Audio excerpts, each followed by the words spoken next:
Sa isang tahimik at liblib na baryo sa lalawigan ng Samar, may isang pangalan na halos lahat ng tao ay kilala.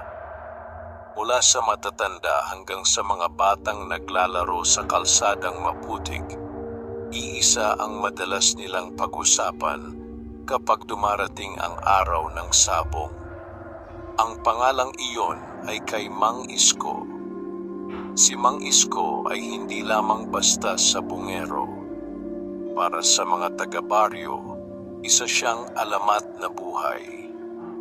Matagal nang kumakalat ang mga kwento tungkol sa kanyang kakaibang galing sa sabungan. Maraming nagsasabi na kahit gaano kalakas ang kalaban ng kanyang manok, halos palaging siya ang nananalo. At sa paglipas ng mga taon, mas lalo pang dumami ang mga kwentong bumabalot sa kanyang pangalan. May mga nagsasabing likas lamang ang kanyang galing sa pag-aalaga at paghasa ng manok. Ngunit may iba ring naniniwala na may mas malalim na lihim sa likod ng kanyang tagumpay. Isang lihim na may kinalaman sa tatlong anting-anting.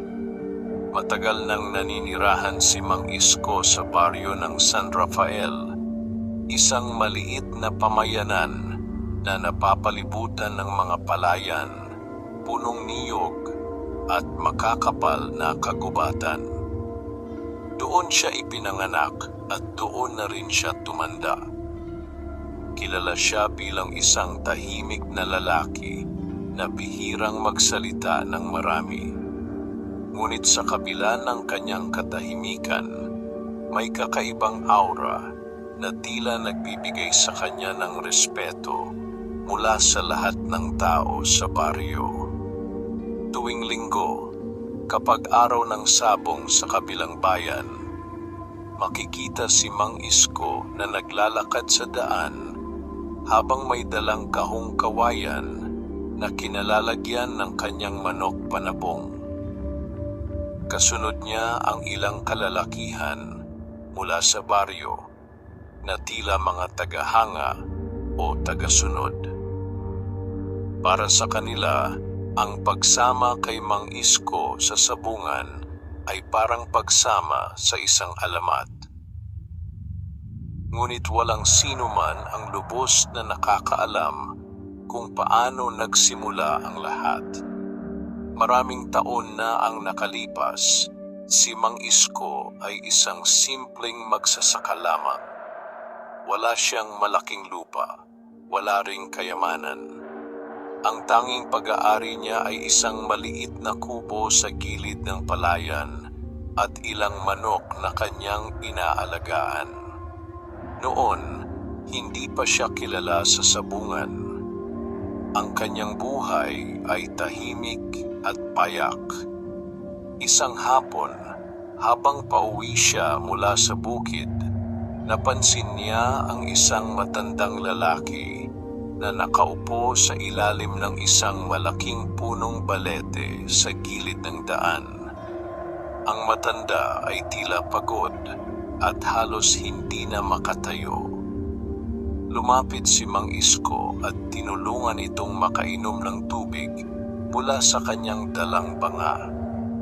Hindi nagtagal, nagpasalamat ang matanda. Ngunit sa halip na agad na umalis, matagal nitong pinagmasdan si Mang Isko na para bang may sinusuri. Pagkatapos ay may sinabi itong hindi kailanman makakalimutan ni Mang Isko. Sinabi ng matanda na ang kabaitan ni Mang Isko ay bihira na raw matagpuan sa mga tao. Bilang kapalit ng kanyang kabutihan, nais daw niyang bigyan si Mang Isko ng isang bagay na magbabago sa kanyang kapalaran. Mula sa isang lumang supot na tela, inilabas ng matanda ang tatlong maliliit na bagay na tila yari sa lumang metal at kahoy. Ang bawat isa ay may kakaibang simbolo na hindi pamilyar kay Mang Isko. Ang una ay isang maliit na bilog na anting-anting na may ukit na tila araw. Ang pangalawa ay isang piraso ng kahoy na may nakaukit na kakaibang hugis na kahawig ng mata. Ang pangatlo ay isang manipis na piraso ng metal na may simbolong tila pakpak ng ibon. Ipinaliwanag ng matanda na ang tatlong iyon ay hindi ordinaryong bagay. Ang mga iyon ay mga anting-anting na matagal nang pinapasa mula sa isang tagapag-ingat patungo sa susunod na karapat-dapat. Ang unang anting-anting, ayon sa matanda, ay nagbibigay ng lakas at tapang sa sinumang may hawak nito. Ang pangalawa naman ay nagbibigay ng matalas na pakiramdam upang makita ang mga bagay na hindi nakikita ng karaniwang mata. At ang pangatlo ay nagbibigay ng kakaibang swerte sa laban. Ngunit may isang mahalagang babala ang matanda. Ang kapangyarihan ng mga anting-anting ay hindi dapat gamitin sa kasakiman. Kapag ginamit ito para lamang sa pansariling kayamanan at walang pakialam sa kapwa, darating ang araw na babawiin ng kapalaran ang lahat ng ibinigay. Tahimik lamang na nakinig si Mang Isko noon. Hindi siya lubos na naniniwala sa mga ganitong bagay. Ngunit bilang paggalang sa matanda, tinanggap niya ang tatlong anting-anting. Pagkatapos noon, nagpaalam ang matanda at naglakad papunta sa direksyon ng kagubatan. Ngunit nang sandaling lumingon si Mang Isko, matapos itali ang mga anting-anting sa kanyang baywang, wala na ang matanda. Parang naglaho na lamang ito. Lumipas ang ilang buwan, at nagsimula nang mapansin ni Mang Isko ang kakaibang pagbabago sa kanyang buhay. Ang kanyang mga manok na dati ay karaniwang panabong lamang ay tila nagiging mas matapang at mas mabilis sa laban. Kahit ang mga veteranong sabunghero sa kalapit na bayan ay nagtataka kung bakit tila laging may kakaibang lakas ang mga manok ni Mang Isko. Sa bawat laban, unti-unting dumarami ang kanyang panalo. At kasabay ng kanyang mga tagumpay ay ang pag-usbong ng mga bulong-bulungan sa baryo. May ilan na nagsasabing si Mang Isko ay may lihim na orasyon. May iba namang naniniwala na may kakaibang espiritu na nagbabantay sa kanyang mga manok. Ngunit walang sino man ang nakakaalam ng totoo. Sa paglipas ng mga taon, ang simpleng magsasaka ay naging pinakatanyag na sabungero sa buong paligid ng Samar. Kapag naririnig ang kanyang pangalan sa sabungan, marami ang napapatingin at napapabulong. Dahil alam nilang kapag si Mang Isko ang pumasok sa laban, hindi iyon magiging ordinaryong sabong. Gayunpaman, sa kabila ng lahat ng kanyang tagumpay, nanatiling tahimik at simple ang kanyang pamumuhay. Hindi siya nagpatayo ng malaking bahay. Hindi rin siya nagpakasasa sa kayamanan. Para sa kanya, sapat na ang payapang buhay sa baryo. Ngunit may mga pagkakataon na kapag gabi at tahimik na ang buong paligid, inilalabas ni Mang Isko ang tatlong anting-anting at pinagmamasdan ang mga ito sa ilalim ng ilaw ng gasera. At sa kanyang isip, madalas niyang naaalala ang babala ng matandang nagbigay sa kanya ng mga iyon. Isang babala na tila may nakatagong kapalaran na hindi pa niya lubos na nauunawaan. At hindi niya alam na darating ang araw na susubukin ng tadhana ang tunay na halaga ng 3 anting-anting na iyon. Isang araw na magsisimula sa isang laban sa sabungan na hindi niya kailanman malilimutan. Lumipas ang maraming taon mula nang matanggap ni Mang Isko ang 3 anting-anting na nagbago sa kanyang kapalaran. Sa baryo ng San Rafael sa Samar, lalo pang tumibay ang kanyang pangalan bilang isa sa pinakamatinik na sabungero sa buong paligid. Kapag may laban sa sabungan ng kalapit na bayan, halos lahat ay umaasa na makikita nila si Mang Isko na may dalang kahon ng kawayan na kinalalagyan ng kanyang mga panabong. Hindi siya kilala sa kayabangan.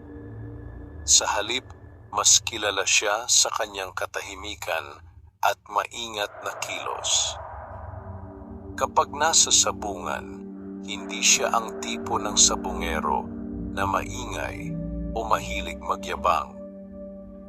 Madalas ay tahimik lamang siyang nakatayo sa gilid, pinagmamasdan ang laban habang hawak ang kanyang manok. Ngunit sa bawat laban na kanyang pinapasok, iisa lamang ang madalas na resulta: panalo. Dahil dito, hindi na lamang ang mga taga San Rafael ang nakakakilala sa kanya. Maging ang mga sabungero mula sa ibang baryo at bayan ay nagsimulang makarinig ng mga kwento tungkol sa isang lalaking tila laging may kakaibang swerte sa sabungan. May ilan na naniniwalang likas lamang ang kanyang galing, ngunit mayroon ding mga nagsimulang magtanong kung may mas malalim bang dahilan sa likod ng kanyang tagumpay. Sa gitna ng mga usap-usapan na iyon, dumating ang isang araw na magbabago sa tahimik na daloy ng buhay sa baryo.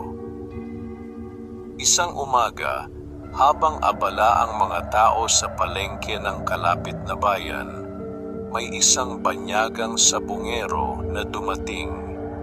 Hindi siya kilala ng mga taga roon, ngunit agad siyang napansin dahil sa kanyang matangkad na katawan at matalim na tingin. Ang pangalan niya ay Mateo. Sinasabi niyang galing siya sa malayong bayan sa kabilang dulo ng Samar at naglalakbay siya mula sabungan hanggang sabungan upang hanapin ang pinakamahusay na sabungero na kaya niyang labanan. Marami na raw siyang natalo sa iba't ibang lugar. At ngayon, may isang pangalan na paulit-ulit niyang naririnig mula sa mga tao. Ang pangalan ni Mang Isko. Sa araw ding iyon, kumalat sa sabungan ang balita na hinahanap ni Mateo, ang kilalang sabungero mula sa baryo ng San Rafael. Hindi nagtagal, may isang lalaki mula sa baryo ang nakakita kay Mang Isko na papalapit sa sabungan dala ang kanyang kahon ng kawayan. Tahimik lamang siyang naglakad papasok habang ang mga tao ay nagbubulungan. Nang makita ni Mateo si Mang Isko, agad siyang lumapit. Hindi siya ngumiti. Sa halip, direkta siyang nagsalita. Sinabi niyang matagal na niyang naririnig ang pangalan ni Mang Isko at nais niyang malaman kung totoo pa ang mga kwento tungkol sa kanya. Hindi agad sumagot si Mang Isko. Ilang sandali siyang tumingin sa banyagang sabungero bago marahang tumango. Para kay Mang Isko, ang sabungan ay hindi lugar para sa mahabang usapan. Ang tunay na sagot ay palaging nakikita sa laban. Hindi nagtagal. Nagkasundo ang dalawa na maglalaban ang kanilang mga manok sa susunod na takda ng laban. Unti-unting napuno ng mga tao ang paligid ng sabungan. Marami ang naiintriga sa banyagang sabungero na matapang na hinamon ang pinakakilalang sabungero sa kanilang lugar. Habang naghahanda ang mga manok, tahimik lamang na nakatayo si Mang Isko sa gilid. Sa ilalim ng kanyang damit ay naroon pa rin ang 3 anting-anting na matagal na niyang iniingatan. Hindi niya ito kailanman ipinapakita sa iba. Ngunit sa tuwing may laban na mahalaga, nararamdaman niya ang kakaibang init ng mga ito sa kanyang katawan. Samantala, si Mateo ay tila kumpiyansa. Ang kanyang manok ay malaki, matikas, at mukhang sanay sa matitinding laban. Marami sa mga tao ang nag-isip na maaaring ito na ang laban na magpapabagsak sa alamat ni Mang Isko. Nang dumating ang sandali ng laban, inilabas ni Mang Isko ang kanyang manok mula sa kahon. Ito ay hindi kasing laki ng manok ni Mateo, ngunit ang mga mata nito ay tila nagliliyab sa tapang. Inilapag ng 2 sabungero ang kanilang mga manok sa gitna ng ruweda. Sa unang sandali pa lamang ng laban, agad nang nagpakita ng lakas ang manok ni Mateo. Mabilis itong umatake at tila nais agad tapusin ang laban. Ngunit ang manok ni Mang Isko ay tila may kakaibang galaw. Para bang alam nito kung kailan iiwas at kung kailan susugod. Sa bawat pag-atake ng kalaban, nakakaiwas ito sa huling sandali. Ang mga tao sa paligid ay nagsimulang magpulungan. Hindi nagtagal, nagkaroon ng pagkakataon ang manok ni Mang Isko. Sa isang mabilis na galaw, nakapwesto ito sa tamang lugar at nakapagbigay ng matinding tama sa kalaban. Unti-unting nanghina ang manok ni Mateo. At sa loob lamang ng ilang sandali, natapos ang laban. Nanalo si Mang Isko. Nagkaroon ng sandaling katahimikan sa sabungan bago sumabog ang bulungan ng mga tao. Marami ang nagulat, ngunit para sa karamihan, tila hindi na ito bago. Ngunit si Mateo ay hindi agad umalis.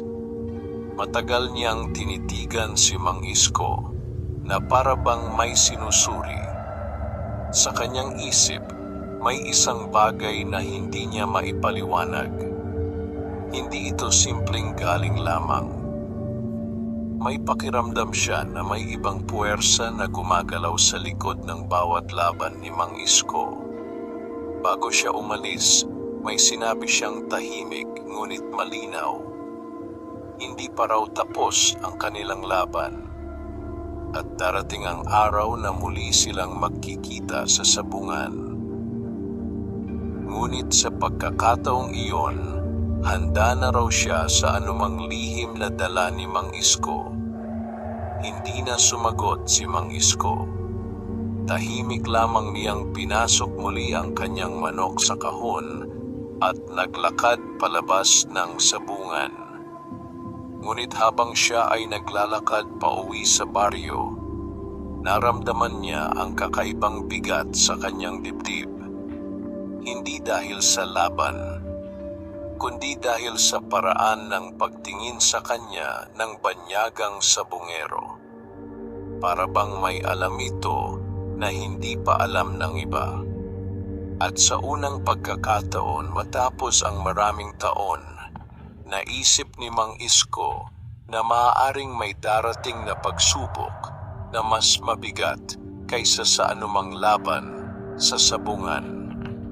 Isang pagsubok na maaaring may kinalaman sa tatlong anting-anting na matagal na niyang tinatago.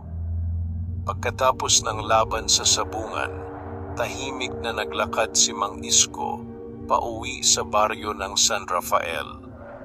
Ang araw ay unti-unti nang lumulubog sa likod ng mga bundok ng Samar, at ang hangin mula sa dagat ay dahan-dahang dumadampi sa mga punong niyog sa gilid ng daan.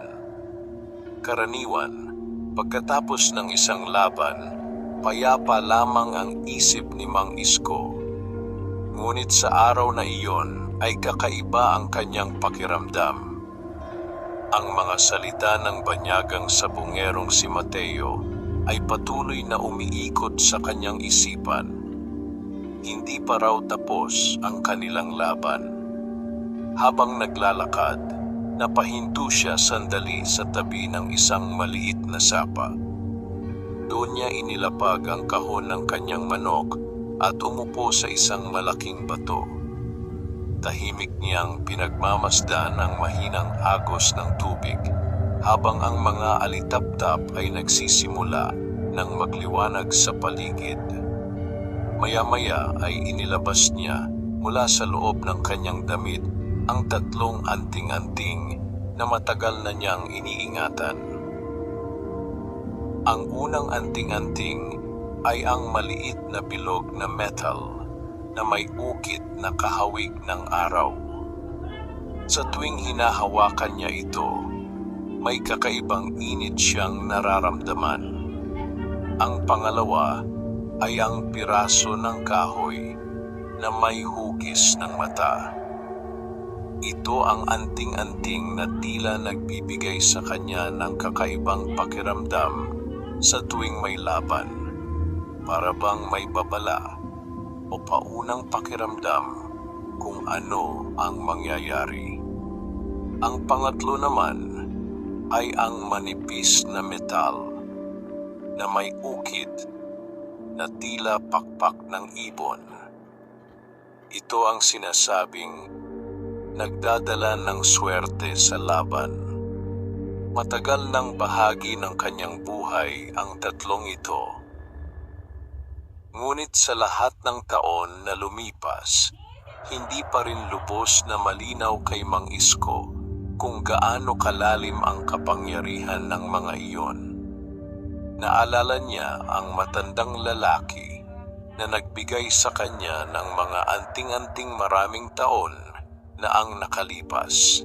Hanggang ngayon ay malinaw pa rin sa kanyang isipan ang mukha nito at ang paraan ng pagsasalita nito. Sinabi ng matanda na ang mga anting-anting ay hindi basta-basta dapat gamitin. Ang mga ito ay parang apoy na maaaring magbigay liwanag, ngunit maaari ring makasunog kung hindi gagamitin ng tama. Sa mga nakaraang taon, sinubukan ni Mang Isko na mamuhay ng simple kahit pa dumarami ang kanyang panalo sa sabungan. Hindi siya nagpakalulong sa kayamanan o sa kayabangan na madalas makita sa ibang sabunghero. Ngunit sa kabila nito, hindi maikakaila na ang kanyang pangalan ay unti-unting nagiging alamat. Sa baryo ng San Rafael, may mga kabataan na nangangarap na maging tulad niya balang araw. Kapag dumaraan siya sa kalsada, marami ang bumabati at nag-aabot ng respeto. May mga pagkakataon pa na may mga sabungherong mula sa malalayong lugar ang dumadayo sa baryo upang makita lamang siya. Sa kabila ng lahat ng iyon, nananatiling lihim ang tatlong anting-anting. Tanging si Mang Isko lamang ang nakakaalam na ang kanyang kapalaran ay may kaugnayan sa mga ito. Habang pinagmamasdan niya ang mga anting-anting sa ilalim ng liwanag ng buwan, bigla niyang naalala ang isang pangyayari ilang taon na ang nakalipas. Isang gabi, bago pa siya naging kilalang sabonghero, nagkaroon siya ng kakaibang panaginip. Sa panaginip na iyon, nakita niya ang matandang nagbigay sa kanya ng mga anting-anting. Nakaupo ito sa ilalim ng parehong punong balete kung saan sila unang nagkita. Ngunit sa pagkakataong iyon, may sinabi ang matanda na hindi niya narinig noon sa totoong buhay. Sinabi nito na darating ang araw na susubukin ang tunay na halaga ng 3 anting-anting. May isang taong darating na maghahanap ng kapangyarihan ng mga iyon. At kapag dumating ang araw na iyon, kailangang piliin ni Mang Isko kung paano niya gagamitin ang mga biyayang ipinagkatiwala sa kanya. Pagkatapos ng panaginip na iyon, hindi na muling nagpakita ang matanda sa kanyang mga panaginip. Ngunit ngayong naaalala niya ang matalim na tingin ni Mateo sa sabungan, hindi niya maiwasang maramdaman na maaaring nagsisimula na ang pagsubok na iyon. Matagal na nakaupo si Mang Isko sa tabi ng sapa bago siya muling tumayo. Dahan-dahan niyang ibinalik ang 3 anting-anting sa ilalim ng kanyang damit at kinuha ang kahon ng kanyang manok. Pagdating niya sa baryo ay tahimik na ang paligid. Karamihan sa mga bahay ay may ilaw ng gasera at ang mga tao ay abala na sa kanilang hapunan. Pagdating sa kanyang maliit na kubo, sinalubong siya ng kanyang mga alagang manok na nasa kulungan sa likod ng bahay. Isa-isa niyang pinakain ang mga ito habang tahimik na iniisip ang mga pangyayari sa araw na iyon. Hindi niya alam kung kailan muli niya makakaharap ang banyagang sabonghero. Ngunit may pakiramdam siya na hindi iyon magtatagal. Sa kabilang bahagi naman ng lalawigan, sa isang baryong malapit sa kagubatan, nakaupo si Mateo sa harap ng isang lumang bahay na gawa sa kahoy. Kasama niya ang isang matandang lalaki na tila sanay sa mga lihim na bagay. Tahimik na nagsalita si Mateo tungkol sa laban niya kay Mang Isko. Ikinuwento niya ang kakaibang galaw ng manok ni Mang Isko at ang pakiramdam niya na parang may hindi pangkaraniwang puwersa na tumutulong dito. Matagal na nakinig ang matanda bago ito nagsalita. Sinabi nito na matagal na niyang naririnig ang mga kwento tungkol sa isang sabongero sa Samar na may dalang mga anting-anting na may lumang kapangyarihan.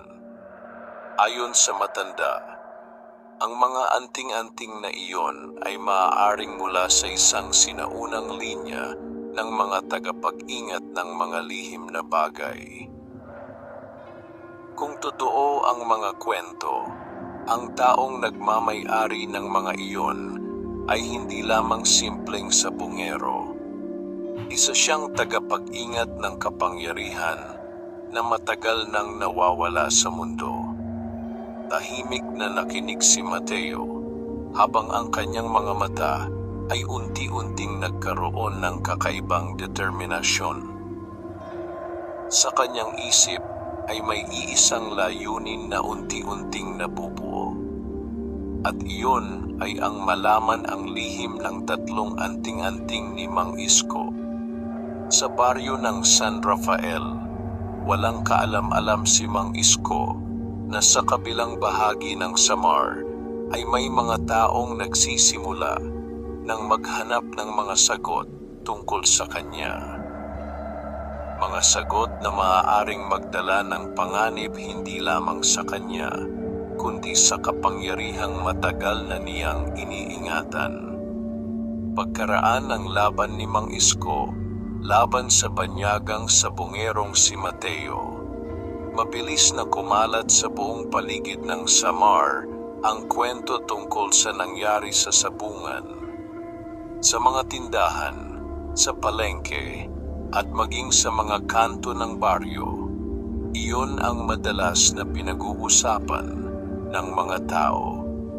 Sa baryo ng San Rafael, halos lahat ay may kani-kaniyang opinyon tungkol sa laban.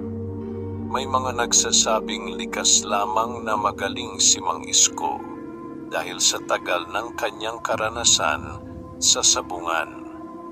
Para sa kanila, walang hiwaga sa kanyang panalo. Isa lamang siyang sabungerong tunay na marunong magpalaki at maghasa ng manok. Ngunit may ilan din na nagsisimulang mag-isip ng iba. May mga matatanda sa baryo na tahimik lamang na nagbubulungan kapag naririnig ang pangalan ni Mang Isko. Para sa kanila, ang paulit-ulit na panalo ng kanyang mga manok ay hindi na lamang basta galing. Parang may kakaibang puwersa na gumagabay sa kanya. Isang hapon, sa maliit na tindahan ni Aling Rosa, nagtipon ang ilang kalalakihan mula sa baryo. Habang umiinom ng kape at nagkukwentuhan, napunta ang usapan sa laban ni Mang Isko. May isang matandang lalaki na nagsabi na noong bata pa raw siya ay may narinig na siyang kwento tungkol sa mga anting-anting na nagbibigay ng kakaibang lakas sa sino mang may hawak nito. Ayon sa kanya, may mga tao raw na napipili ng kapalaran upang maging tagapag-ingat ng mga ganoong bagay. Hindi lahat ay naniniwala sa kanya, ngunit walang sino man ang makapagtatanggi na kakaiba talaga ang mga laban ni Mang Isko. Habang abala ang baryo sa mga bulong-bulungan, si Mang Isko ay nananatiling tahimik sa kanyang kubo sa gilid ng palayan. Sa likod ng kanyang bahay ay may maliit na kulungan kung saan naroon ang kanyang mga manok panabong. Araw-araw ay maaga siyang gumigising upang pakainin ang mga ito at sanayin sa paggalaw. Hindi siya umaasa lamang sa swerte. Naniniwala si Mang Isko na ang tunay na lakas ng isang manok ay nagmumula sa maayos na pag-aalaga at disiplina. Habang pinagmamasdan niya ang isa sa kanyang pinakamalakas na manok na naglalakad sa loob ng kulungan, napansin niyang tila mas matalas ang mga galaw nito kaysa dati. Parang may kakaibang tapang sa bawat hakbang. Minsan ay iniisip ni Mang Isko kung ang mga anting-anting ba talaga ang dahilan ng lahat ng ito o kung bahagi lamang iyon ng kanyang paniniwala. Sa kabila ng kanyang mga tagumpay, hindi pa rin niya lubos na nauunawaan ng buong lihim ng mga anting-anting na ibinigay sa kanya. Isang gabi, habang ang baryo ay tahimik na at ang mga ilaw ng gasera ay unti-unti nang namamatay sa mga bahay, nagising si Mang Isko mula sa mahimbing na tulog. Hindi niya alam kung bakit, ngunit parang may kakaibang pakiramdam na bumalot sa kanya. Tahimik niyang kinuha ang gasera at lumabas ng kubo. Ang hangin ay malamig at ang buwan ay maliwanag sa kalangitan. Sa paligid ay maririnig lamang ang mahinang huni ng mga kuliglig at ang paggalaw ng mga dahon sa mga punong niyog. Habang nakatayo siya sa gitna ng bakuran, naramdaman niya ang bahagyang init mula sa ilalim ng kanyang damit. Dahan-dahan niyang inilabas ang tatlong anting-anting. Ang bilog na anting-anting na may simbolo ng araw ay tila bahagyang umiinit. Ang kahoy na anting-anting na may hugis ng mata ay tila mas magaan sa kanyang kamay.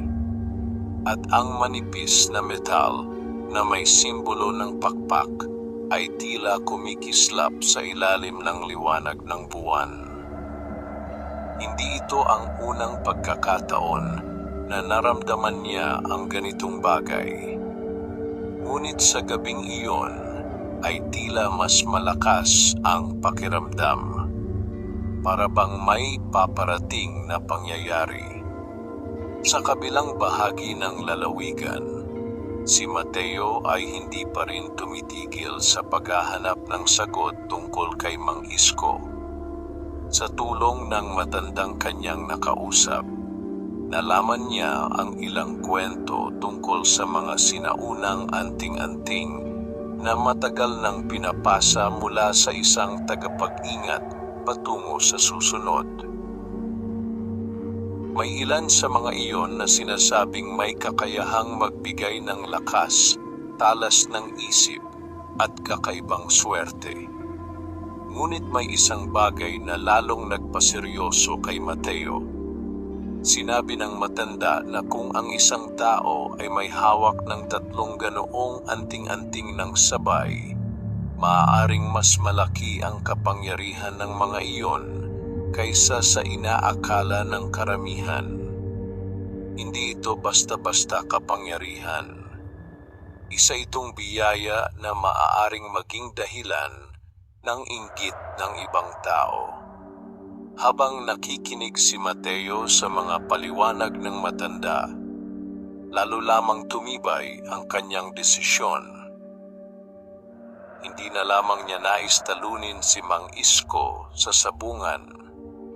Nais niyang malaman kung totoo ang mga kwento tungkol sa 3 anting-anting. At kung totoo man iyon, nais niyang makita mismo ang kapangyarihan ng mga iyon. Sa baryo ng San Rafael, walang kaalam-alam si Mang Isko na may mga taong nagsisimula ng mag-usisa tungkol sa kanyang lihim. Habang nakatayo siya sa kanyang bakuran at hawak ang 3 anting-anting, tahimik niyang pinagmamasdan ang malawak na palayan na naliliwanagan ng buwan. Sa kanyang puso ay may kakaibang pakiramdam na hindi niya maipaliwanag. Parang may paparating na pangyayari na magbabago sa tahimik na buhay ng baryo. At ang pangyayaring iyon ay tila malapit nang dumating. Lumipas ang ilang araw matapos ang laban ni Mang Isko laban sa banyagang sabungherong si Mateo. Sa baryo ng San Rafael ay patuloy pa rin ang mga bulong-bulungan tungkol sa kakaibang panalo ni Mang Isko. Ngunit para sa kanya ay isa lamang itong karaniwang araw. Maaga siyang nagising tulad ng nakagawian. Ang sikat ng araw ay dahan-dahang sumisilip sa pagitan ng mga punong niyog habang ang hamog ay nakapatong pa sa mga dahon ng palay. Tahimik niyang pinuntahan ang kulungan ng kanyang mga manok upang pakainin ang mga ito. Habang pinagmamasdan niya ang isa sa kanyang pinakamalakas na panabong, napansin niyang tila mas matalas ang galaw nito kaysa dati. Ang mga mata nito ay parang may kakaibang liwanag, at ang bawat hakbang nito ay puno ng kumpiyansa. Ngunit sa kabila ng payapang umaga, hindi maalis sa isip ni Mang Isko ang pakiramdam na tila may paparating na hindi niya palubos na nauunawaan. Matapos niyang pakainin ang kanyang mga manok, nagpasya siyang maglakad papunta sa kabilang bahagi ng baryo. Doon nakatira ang isang matandang manggagamot na kilala ng mga tao bilang si Aling Berto.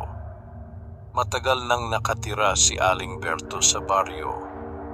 Marami ang lumalapit sa kanya kapag may sakit o kapag may mga bagay na hindi maipaliwanag ng karaniwang kaalaman. Sinasabi ng iba na may malalim siyang kaalaman sa mga lumang paniniwala at lihim ng kalikasan. Pagdating ni Mang Isko sa maliit na bahay ng matanda, nakita niya itong nakaupo sa ilalim ng isang puno ng mangga habang nag-uuri ng mga halamang gamot. Tahimik siyang binati ng matanda at pinaupo sa isang bangkito. Matagal na pinagmasdan ni Aling Berto si Mang Isko bago siya nagsalita. Ang kanyang mga mata ay tila sanay ng tumingin sa mga bagay na hindi nakikita ng karaniwang tao. Sinabi niya kay Mang Isko na matagal na niyang napapansin ang kakaibang presensya na dala nito. Hindi agad sumagot si Mang Isko. Ngunit sa loob-loob niya ay alam niyang may kinalaman iyon sa 3 anting-anting na matagal niyang itinatago. Matapos ang ilang sandaling katahimikan, dahan-dahang inilabas ni Mang Isko ang 3 anting-anting mula sa ilalim ng kanyang damit at inilapag sa harap ng matanda. Hindi nagulat si Aling Berto. Sa halip ay marahan niyang hinawakan ang bawat isa habang tahimik na pinagmamasdan ang mga simbolong nakaukit sa mga iyon. Matagal bago siya nagsalita. Sinabi niya na ang mga anting-anting na iyon ay napakaluma. Ayon sa kanya, ang mga simbolong nakaukit sa mga ito ay ginagamit noong unang panahon ng mga taong nagbabantay sa balanse ng kapalaran. Ang unang anting-anting na may simbolo ng araw ay kumakatawan sa lakas at tapang. Ito raw ang nagbibigay ng kakaibang tibay sa sinumang may hawak nito. Ang pangalawa na may hugis ng mata ay kumakatawan sa talas ng pakiramdam. Ito raw ang dahilan kung bakit may mga pagkakataon na parang alam ni Mang Isko kung kailan kikilos o kailan iiwas ang kanyang mga manok. Ang pangatlo na may simbolo ng pakpak ay kumakatawan sa swerte at mabilis na pagkakataon. Ngunit sinabi rin ng matanda na kapag pinagsama ang 3 iyon, hindi na lamang basta swerte ang ibinibigay ng mga ito. Nagkakaroon ng balanse ng lakas, talas, at kapalaran. Tahimik na nakinig si Mang Isko sa mga paliwanag ng matanda. Ngunit maya-maya ay naging seryoso ang mukha ni Aling Berto. Sinabi nito na may kasamang panganib ang ganoong kapangyarihan.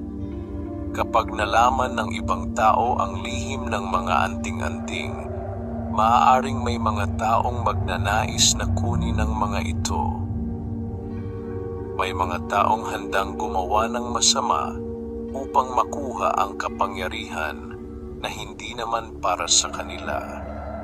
Naalala ni Mang Isko ang matalim na tingin ni Mateo sa sabungan. At sa unang pagkakataon ay naisip niyang maaaring tama ang pakiramdam niya na may paparating na problema. Bago siya umalis, may huling sinabi si Aling Berto. Sinabi nito na may mga panahon na sinusubok ang isang tao hindi lamang sa lakas, kundi sa kanyang puso. Darating ang araw na kakailanganin ni Mang Isko na piliin kung ano ang mas mahalaga. Ang kapangyarihan ng mga anting-anting o ang kapayapaan ng kanyang buhay. Tahimik na umalis si Mang Isko mula sa bahay ng matanda. Habang naglalakad siya pauwi sa kanyang kubo, mas mabigat ang kanyang pakiramdam kaysa nang siya ay dumating. Hindi niya alam kung kailan darating ang pagsubok na sinasabi ng matanda. Ngunit sa kanyang puso ay malinaw ang isang bagay. Ang tahimik na buhay sa baryo ng San Rafael ay maaaring hindi na manatiling ganoon katagal. At sa kabilang bahagi ng lalawigan, si Mateo ay patuloy na naghahanda. Unti-unti niyang tinutuklas ang mga lihim tungkol sa 3 anting-anting. At habang lumalalim ang kanyang nalalaman, lalo lamang siyang nagiging determinado. Hindi na lamang niya nais talunin si Mang Isko sa sabungan. May mas malaki na siyang layunin na unti-unting nabubuo sa kanyang isipan. Isang layunin na maaaring magdala ng panganib sa sabungerong matagal nang kinikilala bilang alamat ng baryo ng San Rafael. Pagkaraan ng pagbisita ni Mang Isko kay Aling Berto, tila nagbago ang kanyang pakiramdam sa bawat araw na lumilipas. Dati ay payapa lamang ang kanyang isipan kapag siya ay naglalakad sa palayan o nag-aalaga ng kanyang mga manok. Ngunit ngayon ay may bahagyang bigat na nananatili sa kanyang dibdib. Hindi niya maipaliwanag kung bakit, ngunit parang may mga matang nagmamasid sa kanya kahit saan siya magpunta. Sa baryo ng San Rafael, ang buhay ay patuloy pa rin sa nakasanayang daloy. Ang mga magsasaka ay nagbubungkal ng lupa, ang mga kababaihan ay naglalaba sa sapa, at ang mga bata ay naglalaro sa makitid na daan sa pagitan ng mga bahay. Ngunit sa kabila ng karaniwang tanawin, may mga bulong-bulungan na patuloy na umiikot sa baryo. May ilang nagsasabing may mga estrangherong nakita sa kalapit na gubat. May mga taong hindi kilala ng mga taga-baryo na tila nagtatanong tungkol sa isang sabungero na nagngangalang Mang Isko. Hindi ito agad pinansin ng karamihan. Ngunit para kay Mang Isko, ang mga ganitong kwento ay hindi basta-basta may pagkikibit-balikat. Isang hapon, habang nililinis niya ang kulungan ng kanyang mga manok, napansin niya ang isa sa kanyang mga kapitbahay na si Lando na mabilis na lumapit sa kanyang bakuran. Mukhang may mahalagang sasabihin ang lalaki. Sinabi ni Lando na may 2 lalaking nakita sa kanto ng baryo na nagtatanong tungkol kay Mang Isko. Hindi raw sila mukhang taga roon at tila seryoso ang kanilang pakay. Tahimik lamang na nakinig si Mang Isko. Hindi na niya kailangang hulaan kung sino ang maaaring nasa likod ng paghahanap na iyon. Sa kanyang isip ay agad na pumasok ang pangalan ni Mateo. Sa kabilang bahagi ng Samar, si Mateo ay patuloy na nakikipag-usap sa matandang lalaki na kanyang pinuntahan ilang araw na ang nakalipas. Ang matanda ay tila may malalim na kaalaman tungkol sa mga sinaunang anting-anting. Habang lumalalim ang kanilang usapan, mas marami pang kwento ang nalaman ni Mateo. Ayon sa matanda, ang 3 anting-anting na hawak ni Mang Isko ay maaaring kabilang sa isang lumang pamana na matagal nang nawawala sa mga kamay ng mga tao. Noong unang panahon, may mga tagapag-ingat na pinipiling magdala ng ganitong mga bagay upang panatilihin ang balanse sa pagitan ng swerte at kapalaran. Ngunit sa paglipas ng panahon, Marami sa mga anting-anting na iyon ang nawala o napunta sa mga kamay ng mga taong hindi karapat-dapat. Kung totoo ang mga kwento tungkol kay Mang Isko, maaaring hawak niya ang isa sa mga huling set ng mga anting-anting na iyon. Tahimik na nakinig si Mateo sa lahat ng iyon. Sa kanyang mga mata ay makikita ang lalong tumitibay na pagnanais. Hindi na lamang ito simpleng paghahangad na manalo sa sabungan. May mas malalim na layunin na siyang gustong makamit. Sa kanyang isip ay may isang plano na unti-unting nabubuo. Samantala, sa baryo ng San Rafael, nagpasya si Mang Isko na maging mas maingat.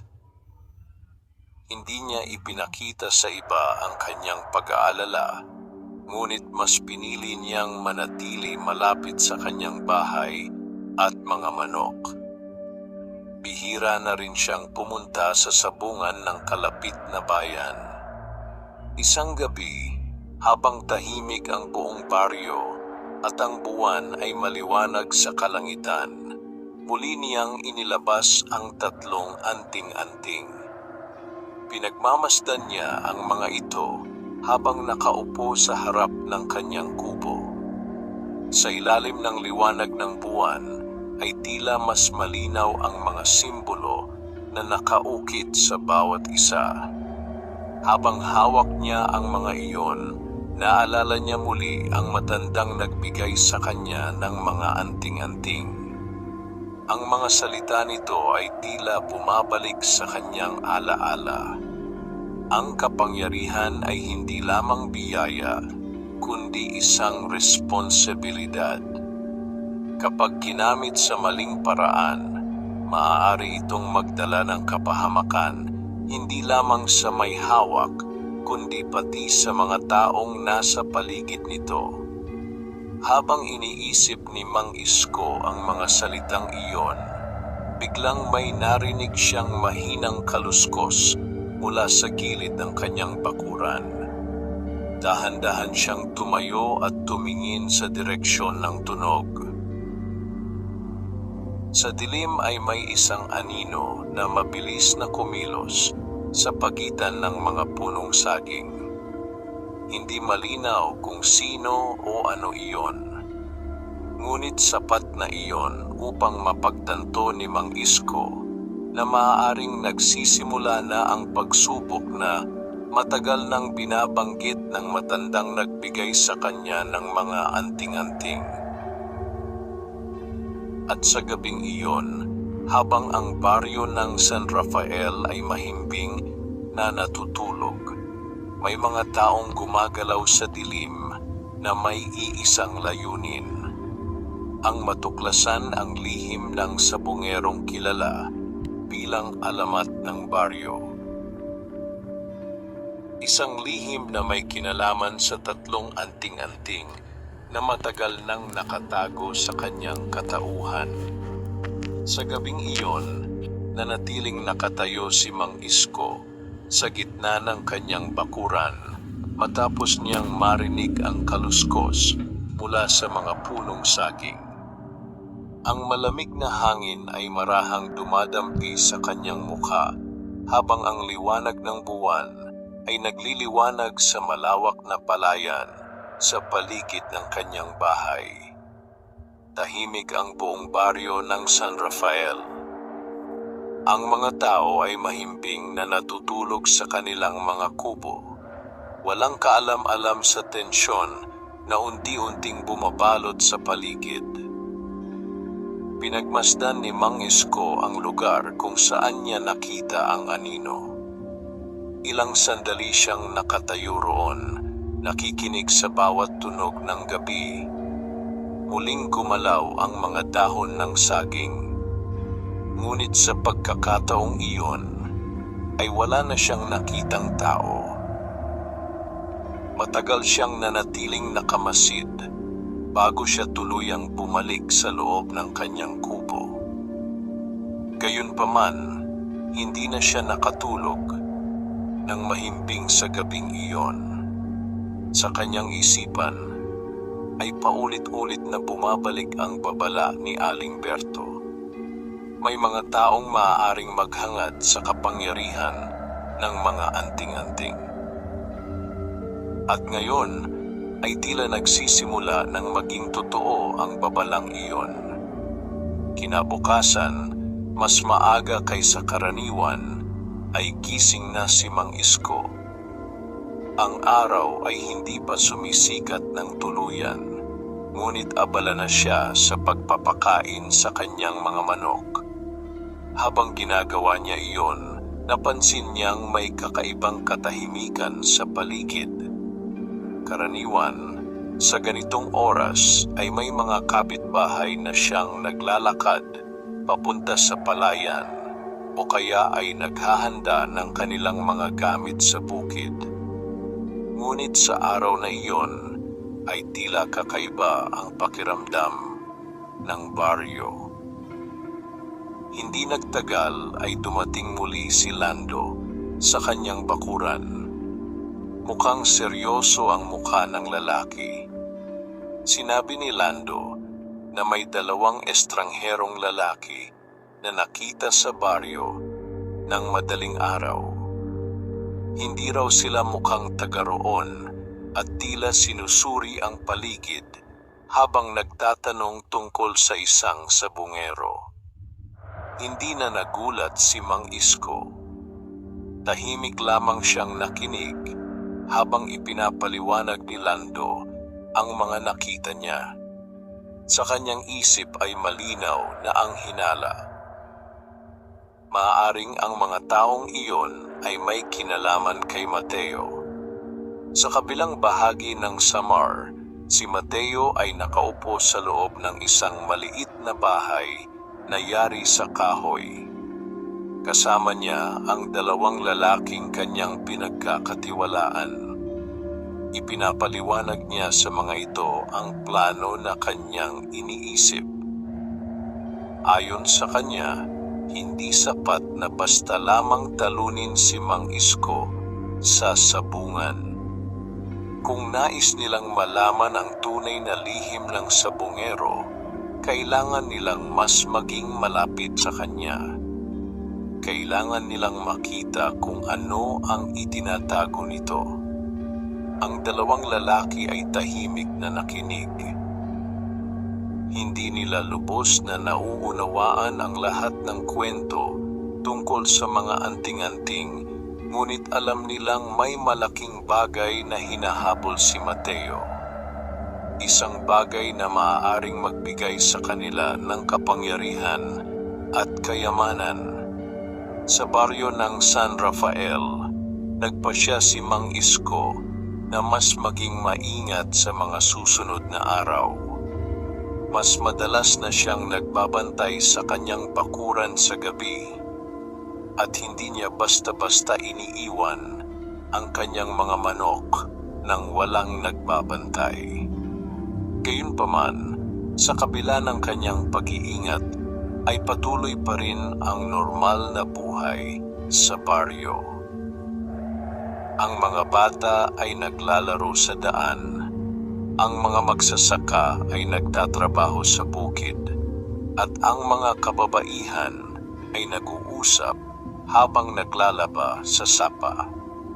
Ngunit sa ilalim ng pangkaraniwang tanawin na iyon ay may isang lihim na unti-unting lumalalim. Isang lihim na may kinalaman sa 3 anting-anting.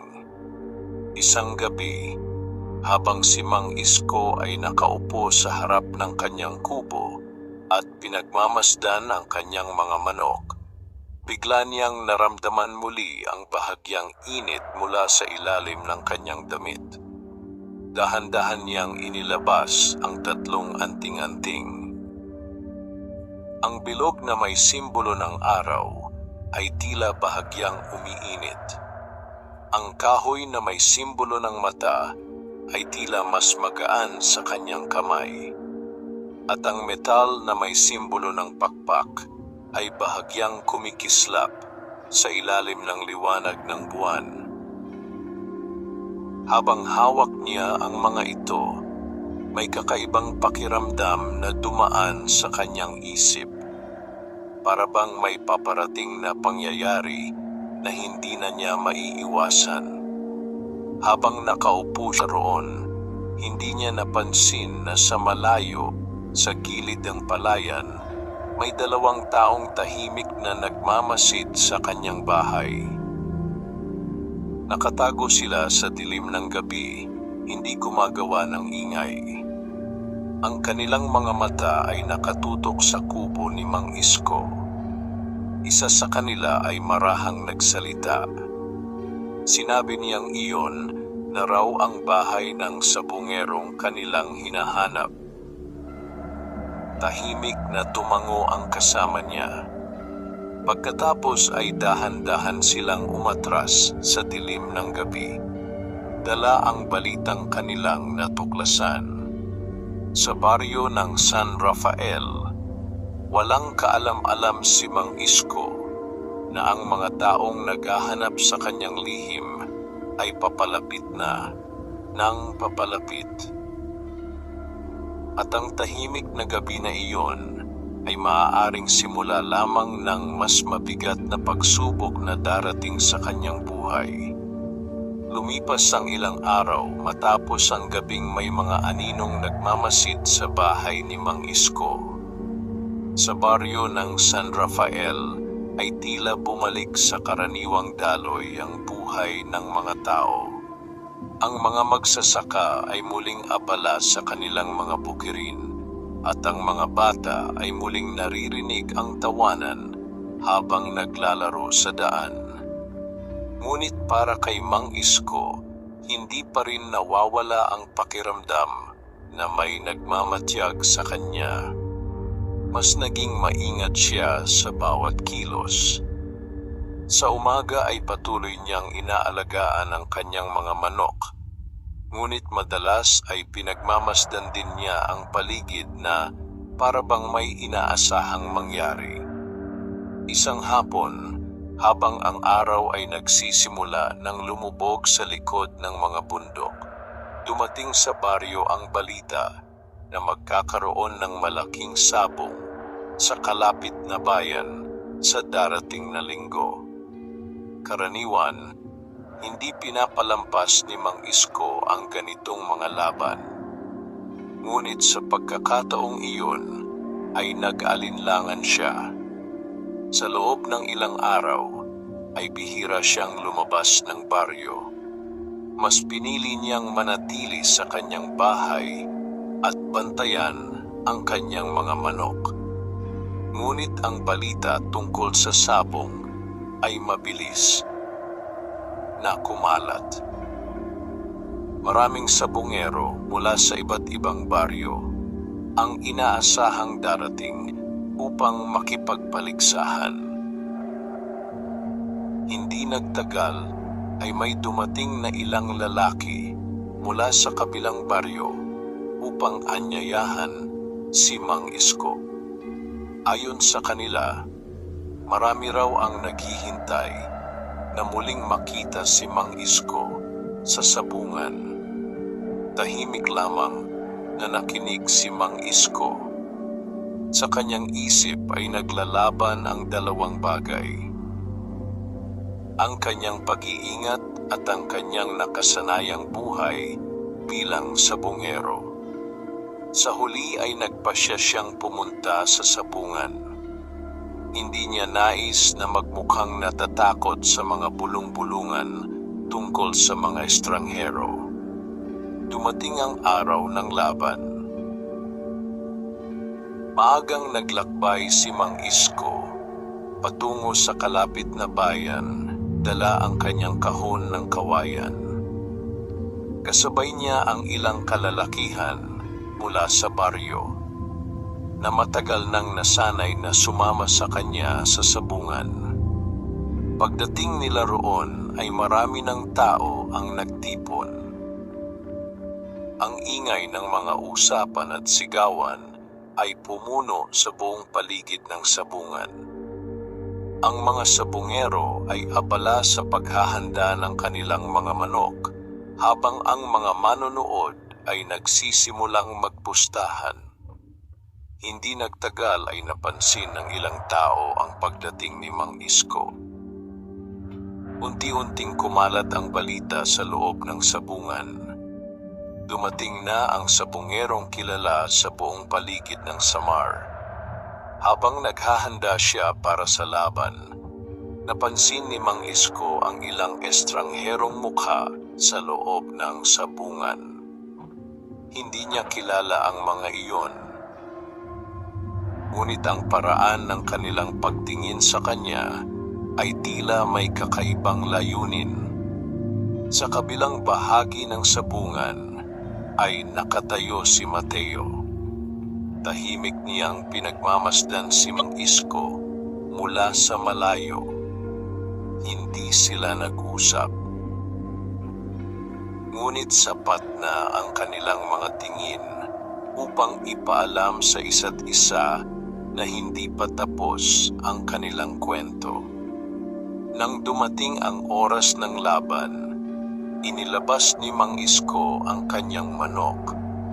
Ito ay isang matikas na panabong na may matalim na mata at matibay na katawan. Ang kanyang kalaban ay isang sabungerong kilala sa kalapit na bayan. Malaki at matapang ang manok ng kalaban, at maraming tao ang nagsimulang mag-isip na maaaring maging mahirap ang laban na iyon. Inilapag ang dalawang manok sa gitna ng ruweda. Sa unang sandali pa lamang ay agad na nagpakita ng lakas ang manok ng kalaban. Mabilis itong umatake at tila gustong dominahin ang laban. Ngunit tulad ng mga nakaraang laban, ang manok ni Mang Isko ay tila may kakaibang galaw. Mabilis itong umiwas at naghihintay ng tamang pagkakataon. Ang mga tao sa sabungan ay tahimik na nakamasid. Maya-maya, sa isang iglap na pagkakataon, nakahanap ng pwesto ang manok ni Mang Isko at nakapagbigay ng malakas na tama. Unti-unting nanghina ang kalaban, at hindi nagtagal ay natapos ang laban. Muli na namang nanalo si Mang Isko.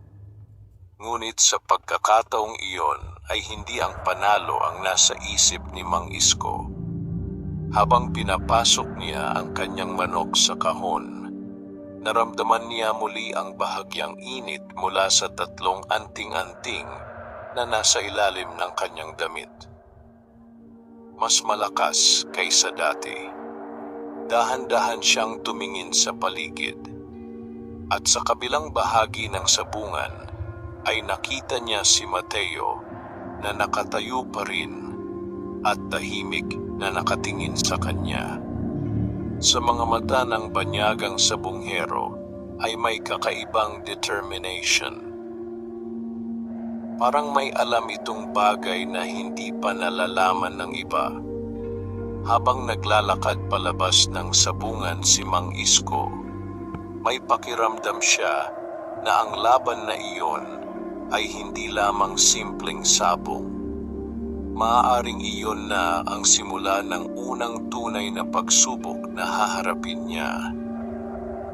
Isang pagsubok na maaaring magbukas sa lihim ng 3 anting-anting na matagal na niyang tinatago. Matapos ang laban sa sabungan, tahimik na naglakad si Mang Isko palabas ng lugar, dala ang kahon ng kanyang manok. Sa paligid ay patuloy ang ingay ng mga tao na nag-uusap tungkol sa kanyang panibagong panalo, ngunit hindi na iyon pinansin ni Mang Isko. Ang kanyang isip ay abala sa ibang bagay. Habang naglalakad siya sa makitid na daan palabas ng sabungan, pakiramdam niya ay may mga matang nakasunod sa kanya. Hindi siya lumingon agad, ngunit naramdaman niya ang mabigat na pakiramdam na tila may nagmamasid sa bawat hakbang niya. Kasama niya ang dalawang kalalakihan mula sa baryo ng San Rafael na madalas niyang kasabay sa mga laban. Ngunit kahit may kasama siya, ay hindi pa rin nawawala ang pakiramdam ng pag-iingat sa kanyang dibdib. Pagdating nila sa gilid ng bayan, kung saan naroon ang daan papunta sa kanilang baryo, nagsimula ng dumilim ang kalangitan. Ang hangin ay dahan-dahang umiihip mula sa mga palayan at ang mga ibon ay nagsisimula ng bumalik sa kanilang mga pugad. Tahimik lamang si Mang Isko habang naglalakad. Sa loob ng kanyang damit ay naroon pa rin ang tatlong anting-anting. Paminsan-minsan ay nararamdaman niya ang bahagyang init ng mga ito na tila may sariling buhay.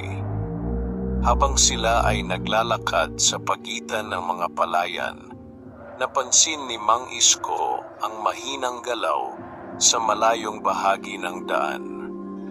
May dalawang taong tila sumusunod sa kanila. Hindi malinaw ang kanilang mukha dahil sa papalubog na araw. Ngunit sapat na iyon upang mapatunayan ang hinala ni Mang Isko. Hindi siya nagpakita ng takot. Sa halip ay nagpatuloy lamang siya sa paglalakad na parabang wala siyang napapansin. Nang marating nila ang baryo ng San Rafael, ay halos gabi na. Isa-isa nang nagsisindi ng ilaw ng gasera ang mga tao sa kanilang mga bahay, habang ang mga bata ay pinapauwi na ng kanilang mga magulang. Pagdating sa kanyang kubo, maingat na inilagay ni Mang Isko ang kanyang manok sa kulungan. Tahimik niyang pinakain ang mga ito habang iniisip ang mga pangyayari sa araw na iyon. Hindi na siya nagduda pa. May mga taong tunay na sumusunod sa kanya. Sa kabilang bahagi naman ng baryo, sa gilid ng makapal na kakahuyan, nakatayo ang dalawang lalaking matagal nang nagmamasid sa bahay ni Mang Isko. Sila ang parehong lalaking nakita sa sabungan. Isa sa kanila ay tahimik na nagsalita. Sinabi niyang sigurado na siya na may itinatagong bagay si Mang Isko. Ayon sa kanya, hindi normal ang sunod-sunod na panalo ng sabungherong iyon. Ang isa pang lalaki ay tumango. Sinabi niyang kailangan nilang malaman kung ano ang lihim na iyon. Ngunit hindi sila dapat magmadali. Mas mabuting pagmasdan muna ang bawat kilos ni Mang Isko. Sa kabilang bayan naman, si Mateo ay nakaupo sa isang mesa habang nakikinig sa ulat ng kanyang mga tauhan. Ikinuwento ng dalawang lalaki ang kanilang nakita sa sabungan at ang pagsunod nila kay Mang Isko hanggang sa baryo ng San Rafael. Tahimik na nakinig si Mateo habang ang kanyang mga mata ay tila mas lalong nagiging seryoso. Sinabi ng isa sa mga lalaki na tila may bagay na palaging nakatago sa loob ng damit ni Mang Isko. Isang bagay na tila maingat niyang binabantayan. Hindi nagsalita si Mateo agad, ngunit sa kanyang isip ay malinaw na ang hinala. Ang tatlong anting-anting na matagal na niyang naririnig sa mga kwento ay maaaring tunay na nasa kamay ni Mang Isko. Kung makukuha niya ang mga iyon, maaaring magbago ang kanyang kapalaran. Samantala, sa baryo ng San Rafael, si Mang Isko ay nakaupo sa harap ng kanyang kubo habang pinagmamasdan ang madilim na kalangitan. Ang mga bituin ay unti-unting lumilitaw sa kalangitan habang ang hangin ng gabi ay dumadaloy sa mga palayan. Dahan-dahan niyang inilabas mula sa ilalim ng kanyang damit ang 3 anting-anting. Tahimik niyang tinitigan ang mga ito sa ilalim ng liwanag ng gasera. Sa kanyang puso ay may pakiramdam na tila may paparating na pangyayari na hindi na niya maiiwasan. Ang kapayapaan ng kanyang buhay ay unti-unting nababalot ng mga taong naghahangad sa kapangyarihan ng mga anting-anting. At sa dilim ng gabi, habang ang baryo ay natutulog, ang lihim ni Mang Isko ay unti-unting nagiging sentro ng mga taong handang gawin ang lahat upang makuha ito. Isang lihim na maaaring magdala ng kapalaran o kapahamakan sa sinumang magtatangkang angkinin ito. Sa baryo ng San Rafael, tahimik ang gabi ngunit hindi payapa ang isip ni Mang Isko. Habang nakaupo siya sa harap ng kanyang kubo, hawak ang 3 anting-anting, malinaw sa kanya na hindi na simpleng buhay ang naghihintay sa kanya sa mga susunod na araw. Matagal niyang pinagmamasdan ang mga simbolong nakaukit sa bawat anting-anting. Sa ilalim ng mahinang liwanag ng gasera ay tila mas buhay ang mga ito kaysa dati. Ang bilog na may simbolo ng araw ay tila may kakaibang init. Ang kahoy na may hugis ng mata ay tila magaan ngunit may bigat sa pakiramdam. At ang manipis na metal na may simbolo ng pakpak ay bahagyang kumikislap sa bawat galaw ng ilaw. Sa lahat ng taon na hawak niya ang mga ito, ngayon lamang niya tunay na naramdaman ang ganitong kakaibang pakiramdam. Para bang may paparating na pangyayari na magbubukas sa tunay na kapangyarihan ng mga anting-anting. Kinabukasan, maaga pa lamang ay nagising na si Mang Isko. Ang araw ay nagsisimula pa lamang sumikat sa ibabaw ng mga palayan habang ang hamog ay kumikislap sa mga dahon ng palay. Tulad ng nakasanayan, pinuntahan niya ang kulungan ng kanyang mga manok. Ngunit habang ginagawa niya iyon ay napansin niyang may mga bakas ng paa sa lupa malapit sa bakod ng kanyang bakuran.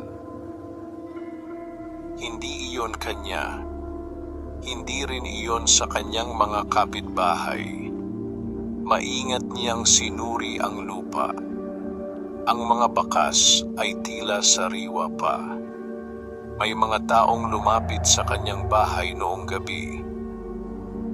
Tahimik na tumayo si Mang Isko at pinagmasdan ang paligid. Walang ibang tao sa malapit, ngunit ang kanyang pakiramdam ay nagsasabing may mga matang patuloy na nagmamasid sa kanya.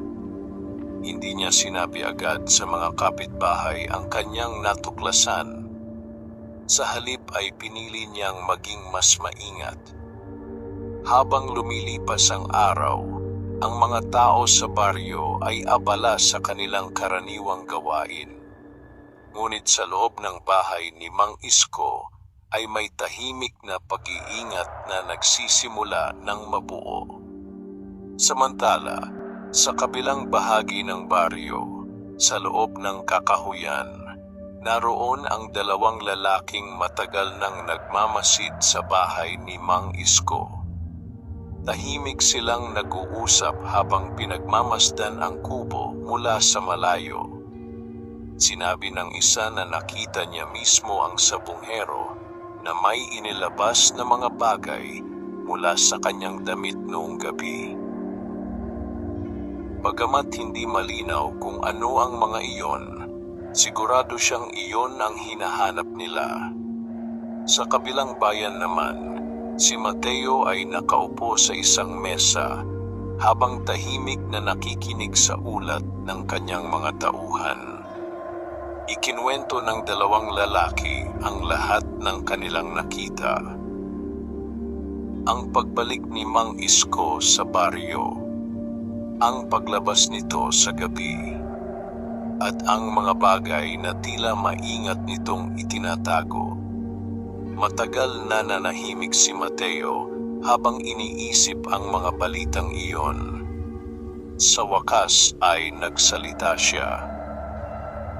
Sinabi niyang hindi na sapat ang pagmasid lamang. Kailangan na nilang kumilos. Ngunit ang kanilang gagawin ay dapat maging maingat. Kung totoo ang kwento tungkol sa tatlong anting-anting, hindi nila dapat maliitin ang taong nagmamay-ari ng mga iyon. Sa baryo ng San Rafael, si Mang Isko ay muling naglakad papunta sa bahay ni Aling Berto bago pa lumubog ang araw. Nang makita siya ng matanda, ay tila hindi na ito nagulat. Parang alam na nito ang dahilan ng kanyang pagdating. Tahimik na sinabi ni Mang Isko ang tungkol sa mga bakas ng paa sa kanyang bakuran. Matagal na nakinig ang matanda bago nagsalita. Sinabi ni Aling Berto na maaaring nagsisimula na ang pagsubok na matagal nang binabanggit ng matandang nagbigay ng mga anting-anting. May mga taong maaaring maghangad sa kapangyarihan ng mga iyon. At kapag dumating ang panahon na iyon, kailangang maging matatag ang may hawak ng mga anting-anting. Bago umalis si Mang Isko, may sinabi pa ang matanda. Hindi raw palaging lakas ang solusyon sa ganitong mga pagsubok. Minsan, ang tunay na tagumpay ay nagmumula sa tamang pagpapasya. Tahimik na naglakad pa uwi si Mang Isko habang ang araw ay unti-unti nang lumulubog. Ang langit ay kulay kahel at pula habang ang mga ibon ay bumabalik sa kanilang mga pugad. Pagdating niya sa kanyang bahay, ay mas maingat na niyang isinara ang bakod ng bakuran. Sa gabing iyon, hindi siya agad natulog. Nakaupo lamang siya sa harap ng kanyang kubo habang pinagmamasdan ang madilim na paligid. Sa ilalim ng kanyang damit ay naroon pa rin ang tatlong anting-anting. At sa kanyang pakiramdam, ang katahimikan ng baryo ay maaaring malapit ng mapalitan ng isang pangyayaring magbabago sa kanyang buhay. Isang pangyayaring maaaring magdala ng panganib hindi lamang sa kanya, kundi sa lihim na matagal na niyang iniingatan. Habang lumalalim ang gabi sa baryo ng San Rafael, hindi pa rin natutulog si Mang Isko. Nakaupo siya sa harap ng kanyang kubo habang tahimik na pinagmamasdan ang malawak na palayan na nababalot ng dilim. Ang hangin ay dahan-dahang umiihip at ang mga dahon ng niyog ay marahang gumagalaw sa ilalim ng liwanag ng buwan. Karaniwan, ang mga gabi sa baryo ay payapa.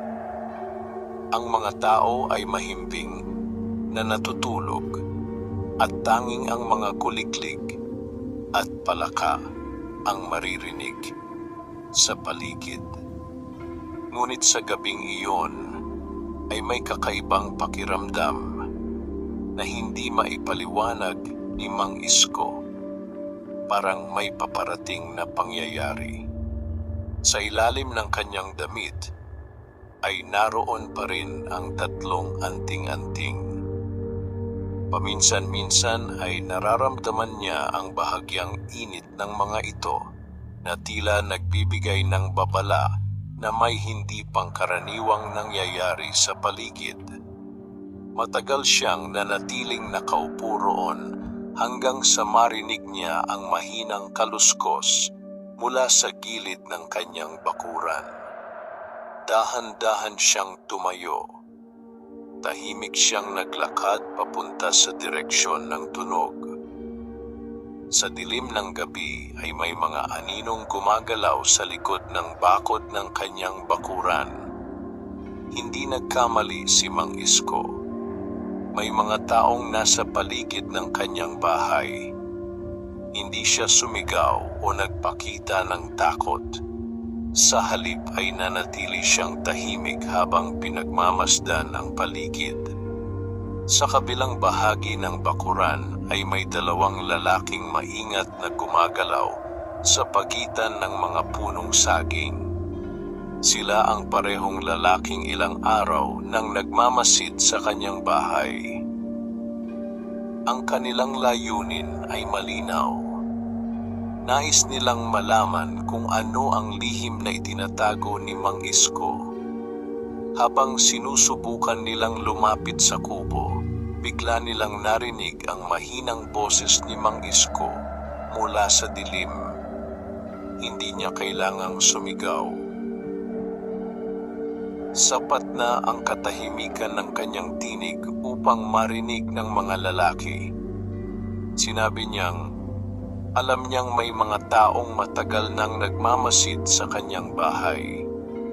Sandaling natahimik ang dalawang lalaki. Hindi nila inaasahan na mahahalata sila ng sabunghero. Lumabas si Mang Isko mula sa anino ng kanyang kubo at tumayo sa gitna ng bakuran. Sa ilalim ng liwanag ng buwan ay malinaw na makikita ang kanyang figura. Hindi siya mukhang galit. Ngunit ang kanyang presensya ay may kakaibang lakas na nagpapahinto sa dalawang lalaki. Isa sa kanila ay nagsalita.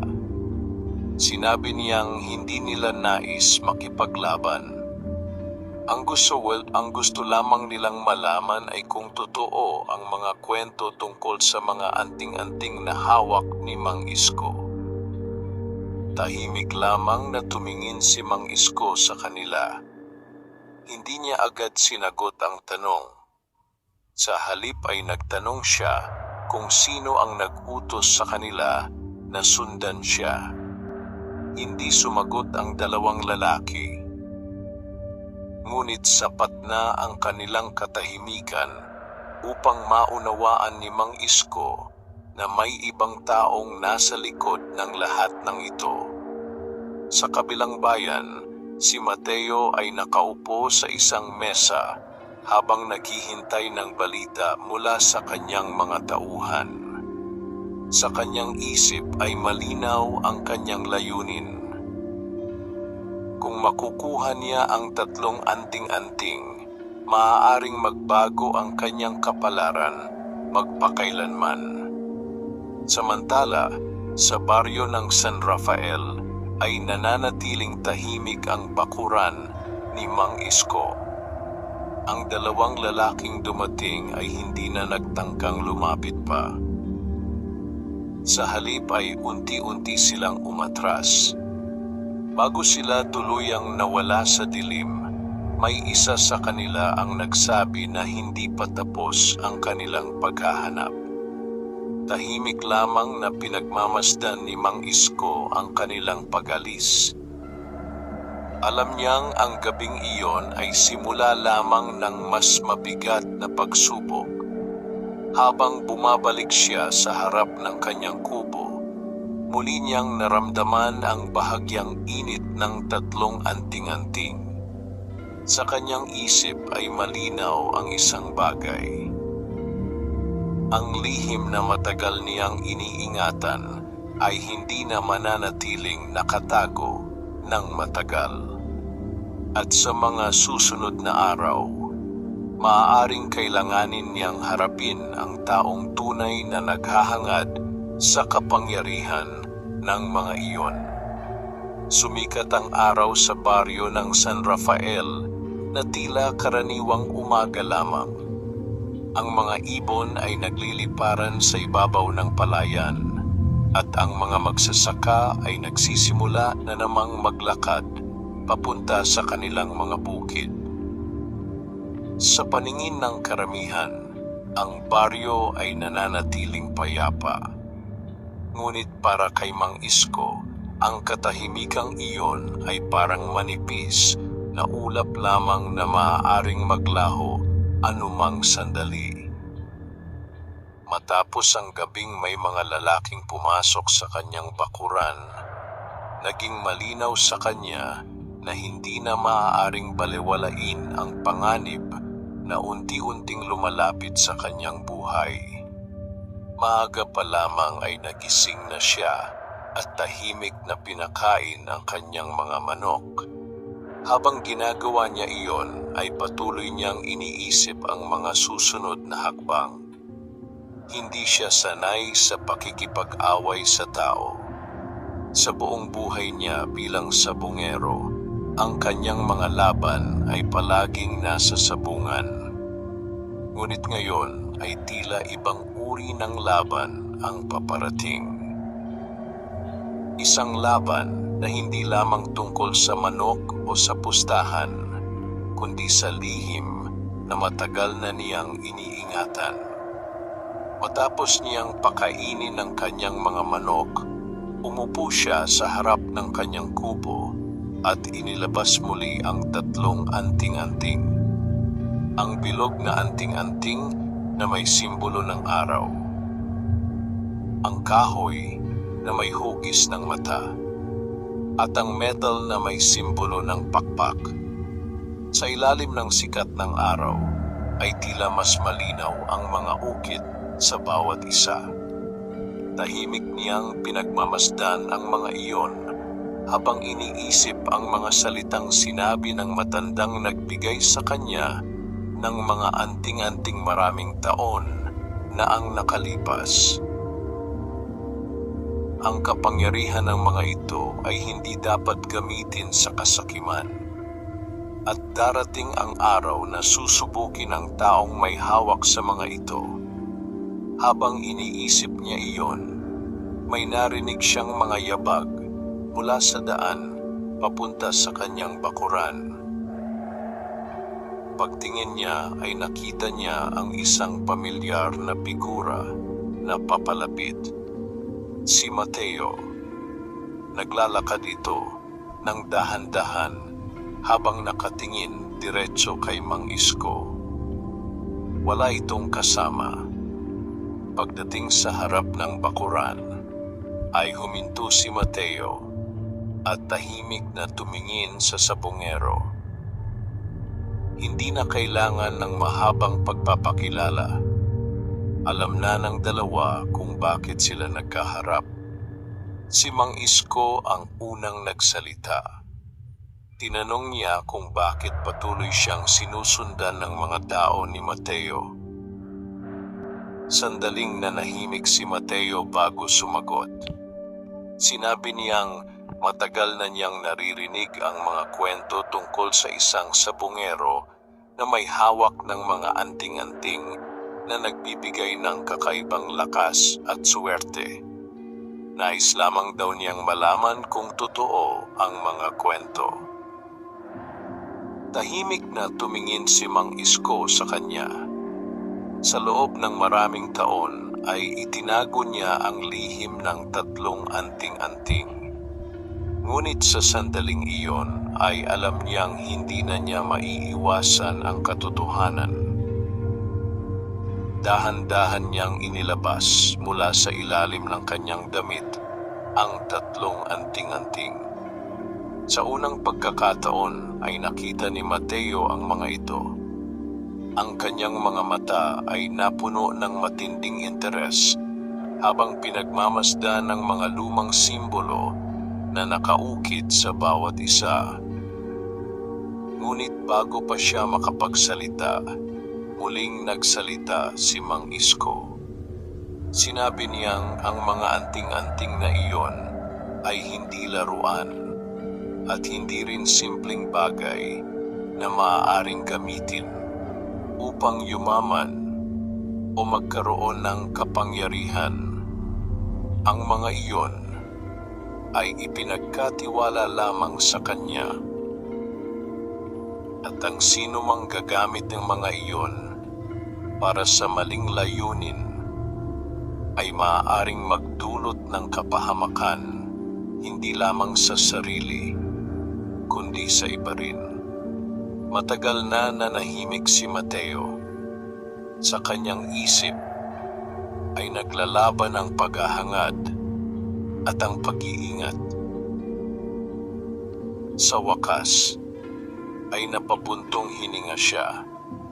Sinabi niyang hindi niya inaasahan na ang taong hinahanap niya ay isang simpleng sabungero lamang na may malinaw na pag-unawa sa responsibilidad ng mga anting-anting.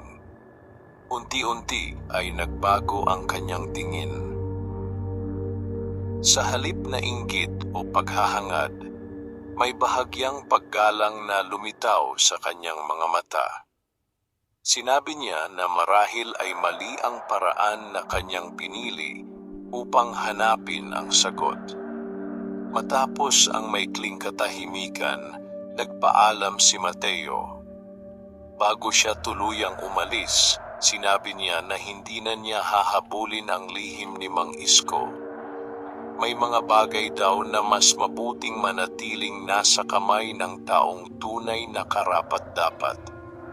Tahimik lamang na pinagmamasdan ni Mang Isko ang kanyang pag-alis.